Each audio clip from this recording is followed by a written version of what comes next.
Key അകത്ത് വിട്ട് കഴിഞ്ഞാൽ എങ്ങനെ എടുക്കാൻ പറ്റും, അതായത് സ്പെയർ ചാവി നമ്മുടെ അടുത്ത് ഇല്ലാന്നുണ്ടെങ്കിൽ നമുക്ക് എങ്ങനെ എടുക്കാൻ പറ്റുന്നതാണ് നോക്കാൻ പോകുന്നത്. അപ്പം എൻ്റെ വണ്ടീൻ്റെ അകത്ത് ഇപ്പോൾ ചാവി പെട്ടിരിക്കുകയാണ്. അപ്പോൾ അതിനായിട്ട് നമുക്ക് വേണ്ടത് ഇതാ ഒരു തങ്കീസ്, അതുപോലെ തന്നെ ഒരു സ്ക്രൂ ഡ്രൈവർ വേണം. അപ്പോൾ തങ്കീസ് എടുത്തതിന് ശേഷം അതിൻ്റെ തുമ്പത്ത് നമ്മൾ ഇതുപോലൊരു ചൂണ്ടലിൻ്റെ കുളത്തിട്ടോ ഇതുപോലെ കെട്ടി കൊടുത്ത് ഈ ഡോറിൻ്റെ ഈ ഗ്യാപ്പിലൂടെ ഇറക്കി വിടണം കേട്ടോ. അതിന് കുറച്ച് ബുദ്ധിമുട്ടാണ്. എന്നിട്ട് നമ്മൾ ഡിക്കിയില്ലേ, ഡിക്കിൻ്റെ ആ ഓപ്പൺ ചെയ്യുന്ന സ്വിച്ച് ഉണ്ടല്ലോ, സ്വിച്ചല്ല ഒരു സംഭവം, അതിലേക്ക് നമ്മൾ കൊളുത്തിയിട്ട് മുകളിലേക്ക് വലിക്കണം. അപ്പോൾ ഡിക്കി ഓപ്പൺ ആവും.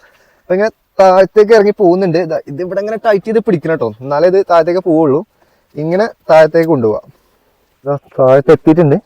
ഇനി ഇതിന് കൊളത്തി കിട്ടണം കേട്ടോ. ഓക്കെ, കണ്ടില്ലേ? അപ്പൊ കൊളത്തില്ലേ? ഇങ്ങനെ കൊളത്തി കഴിഞ്ഞാല് ഇതാ.